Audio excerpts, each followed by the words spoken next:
C'est par ce slogan que ce sitting a débuté devant le secrétariat général des affaires religieuses ce vendredi 28 août 2020. Des banderoles en main, ces fidèles sont venus exprimer leur ras-le-bol par rapport à la fermeture des lieux de culte. Le porte-parole du mouvement explique ce qui motive leurs revendications. Monsieur le Président, notre intention est saine, basée sur la foi. Depuis le décret portant la fermeture provisoire des lieux de culte, suite à des pandémies mondiales du coronavirus, les fidèles musulmans et chrétiens de Guinée ont observé strictement cette mesure. Depuis le début de cette maladie, certains lieux publics et privés n'ont pas été fermés, comme les marchés et les hôtels, qui ont été soumis à des mesures empêchant la propagation de la maladie.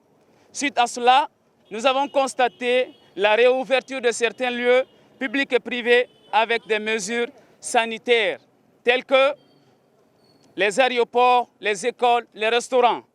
Et le constat le plus regrettable aujourd'hui est l'organisation des rassemblements politiques de soutien qui, non seulement mobilisent plus de personnes que les lieux de culte et ne respectant point les mesures de distanciation et de barrières dictées par les autorités sanitaires.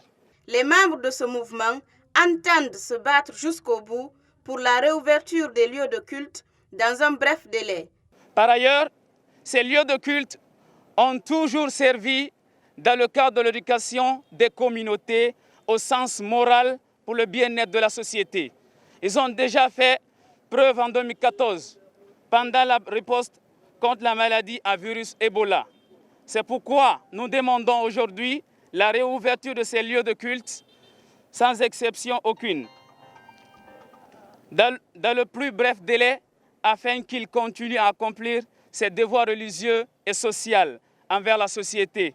À la veille de ce sitting, le secrétaire général des affaires religieuses, Ali Jamal Bangoura, a rappelé que la réouverture des lieux de culte dépendra de l'évolution de la crise sanitaire.